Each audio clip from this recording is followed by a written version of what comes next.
Hey guys, Jim here with SavageShooters.com. Today we are going over the final review for the new Savage Model 110 Tactical left hand in .308 Winchester. As you can see, the rifle is unloaded and we are safe, so the safety Nazis can relax. Before we get started, I just want to say we covered all of the details and specifications on this rifle in a previous video, which will be linked to down below. We also went over my initial impressions and thoughts on the package as a whole. So I'm not really going to dwell on that a whole lot here. Just a real quick recap of that, so those of you who didn't see it or caught up. This is a new model for 2018. Basically replaced the Model 10 FCP-SR that was available last year. Big changes to the rifle are the upgrade to an Ics magazine system. The rifle comes with a 10-round Magpul magazine. The bottom metal is proprietary to Savage. They make it in-house themselves. It's not outsourced from AccuMag or anybody else anymore. The other big change is the new AccuFit stock for 2018. This is basically an AccuStock with the addition of the AccuFit system, which adds an adjustable comb height system as well as adjustable length of pole. Okay, so now that everybody is caught up and on the same page, let's go into what I really liked about this rifle. Number one, I really like the AccuFit system. It's just a very good design, very useful without being overly complex or complicated. That's one thing where I see a lot of companies kind of tend to drop the ball or make things, by making things more complex or complicated than they need to be. This is a very simple system. It works. Yeah, they could have done something mechanical so you could, easily adjust it on the fly, but then you have added cost and you have to worry about, making sure it's, there's a way to lock it in so it doesn't accidentally move or come loose or anything under use and recoil. So this is a set it and forget it system. Very simple, very effective. I like it. One other thing I really like about this is the change to the AICS style magazines. It's kind of a no-brainer in this day and age. If you look at pretty much any serious long-range rifle or tactical rifle, whether it's a factory, coming from a mainstream manufacturer, or it's a custom aftermarket high-end boutique type gun maker, they're using AICS style magazines. And the reason is because they work. They're an excellent magazine design. They've been tried and tested in combat and battle situations. They just work. Another benefit, I guess, on this rifle, something I like, is that it comes standard from the factory with a 20-minute rail. For guys shooting long range, and this gun being kind of designed specifically for long range use, it makes sense. So it's nice that this is included right from the factory. Pretty much that covers it for the good stuff. I do like that the muzzle comes threaded, so if you want to put a brake on it or a suppressor or whatever, it's always nice to have. It's almost become a standard now across the industry if you're making a rifle with a heavy barrel. Okay, so now let's look at some of the things I really didn't like all that well about this rifle, and there's only a couple, and you're going to notice that a couple, primarily they're the same exact things that I really liked about the rifle. First on the list would be the stock. Now I know you're going to sit there and say, well, you just said the AccuFit stock was great, which it is. I love the adjustability.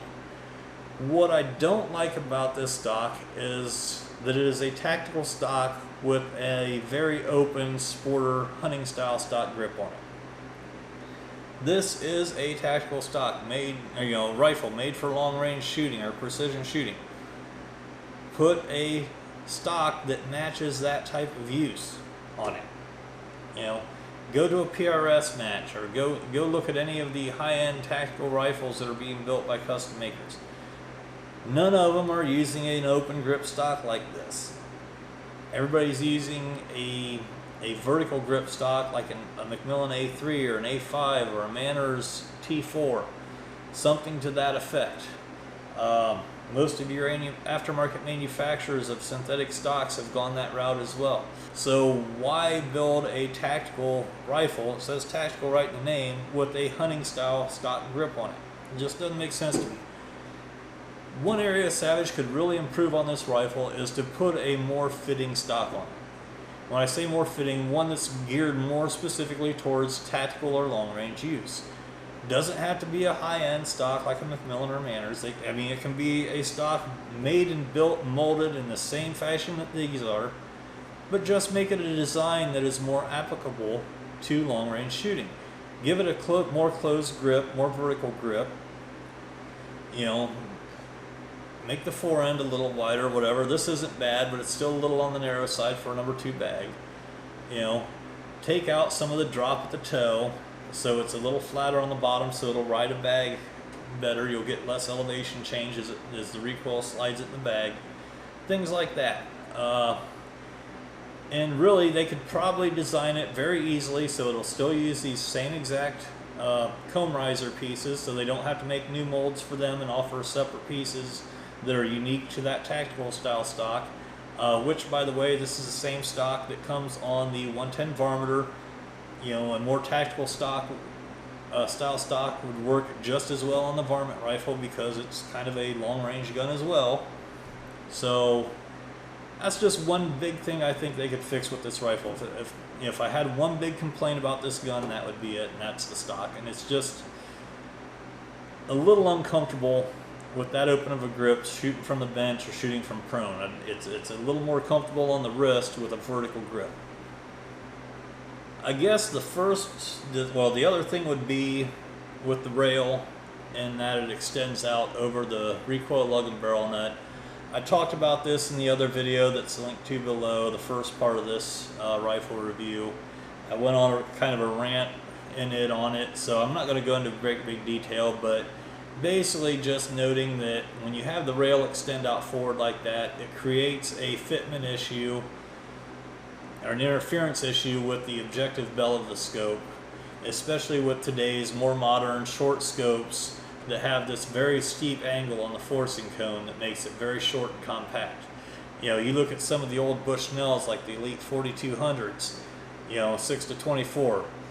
The forcing cone on that thing is like this long. So it has a very shallow taper to it. You can get away with an extended rail like that with a scope like that. But probably 90-95% of the scopes being made today have this shorter forcing cone that has a very sharp angle to it, and it greatly limits your ability to adjust the scope fore and aft for eye relief. So what I do, like I mentioned in the other video, I generally cut these rails off flush with the front of the action so that I get that adjustment range back. And it just baffles me why manufacturers insist on putting this extension out here that serves absolutely no purpose whatsoever.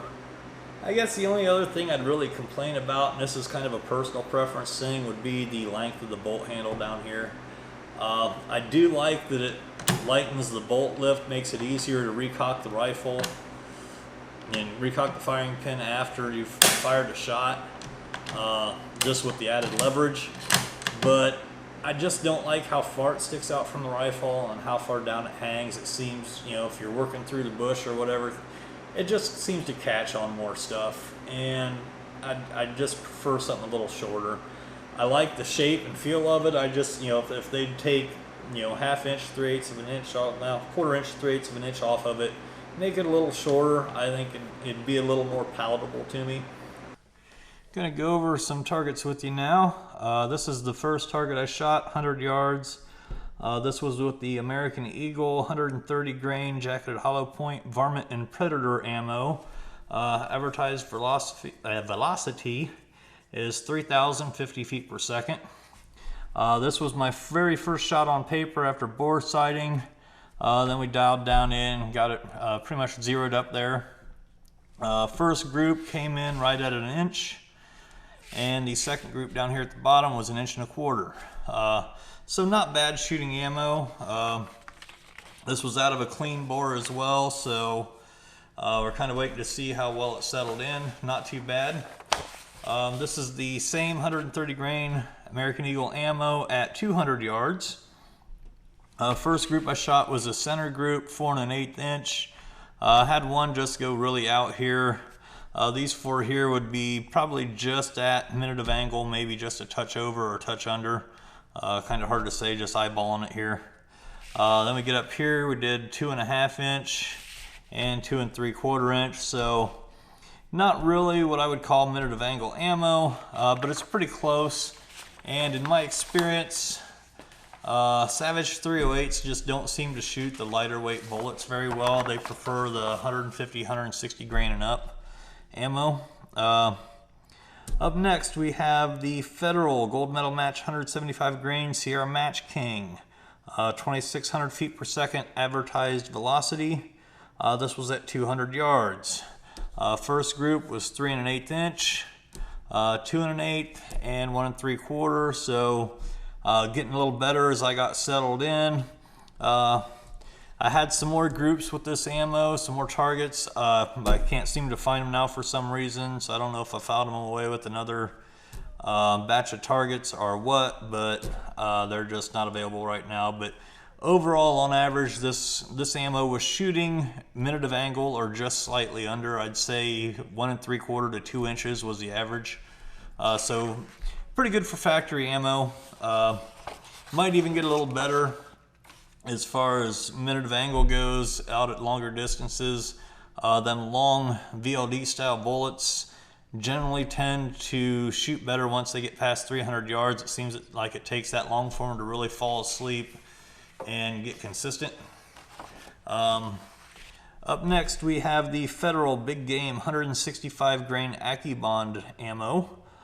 This was also at 200 yards. Up top here we have 2 groups that are 1 5/8 inches. One big difference, if you look at between this target and this target, my aiming point here with the 165 grain AccuBond load was this top corner, and as you can see we're about 3 inches high, 2.5, 3 inches high. Here the aim point was this bottom corner, which we were just pretty much centered right around, maybe just a 1/2 inch high.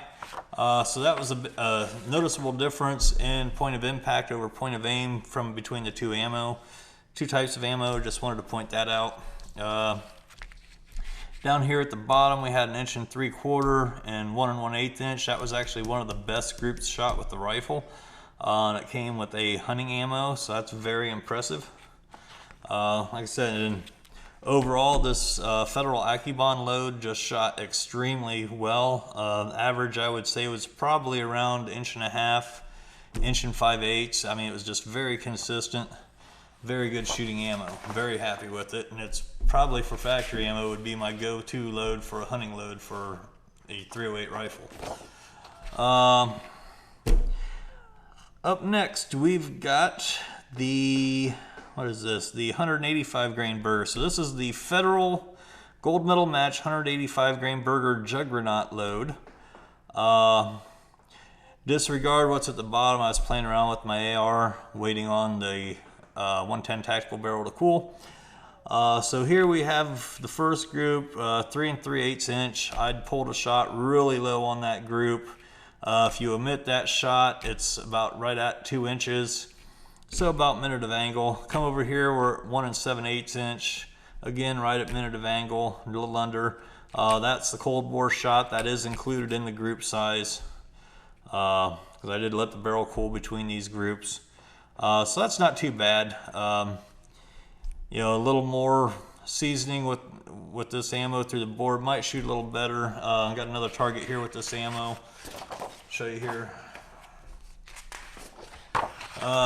Again, kind of messy target because I was playing with my AR in the meantime. Here we have a 2 inch group, so right at minute of angle. 2.5 inch group, I'd pulled one really high. So that one was just kind of out. Not bad ammo. Of all the different types of ammo I shot, this and the American Eagle 130 grain were probably the two worst shooting as far as consistency. They were just kind of, you'd get a real good group, and then you'd have some that were just, minute and a half, approaching 2 minute of angle, so it was kind of inconsistent. Actually, let me do this one first. Okay, this is the Federal Law Enforcement Tactical 168 grain tipped Sierra Match King ammo. As you can see, very, very good groups on this. This was shot at 100 yards, 3/4 inch on 3 of them, 1 inch on the last one, which I had one I pulled a little bit high. Very, very consistent ammo. This was the best shooting ammo in the rifle overall, most consistent. So that's the 100-yard groups. Here are some 200-yard groups with the same ammo. 1 3/4 inch, 2 3/4 inch, which that one I'd just gotten a little sloppy and pulled a couple high. 1 3/4 inch, 1 1/4 inch. Again, one of the best groups shot with this rifle. This one would have been really, really good too if I hadn't dropped one low. This one would have been really, really good if I hadn't pulled one out high. So like I said, very, very consistent ammo, very good shooting ammo. It just can't make up for shooter error. So that pretty much covers it for targets. Like I said, I do have more. I just figured this gives you a good representation of how it shoots, and I didn't want to drag them all out and bore everybody by showing, dozens of targets. Alright guys, that's pretty much going to wrap things up here for our review of the 110 Tactical from Savage Arms. As always, be sure to stop by the site, www.savageshooters.com. And of course, if you like this video, click the thumbs up. Be sure to subscribe to our channel here. And if there's anything, you have any questions or would like to see anything in the future, be sure to comment down below and we'll see what we can do for you.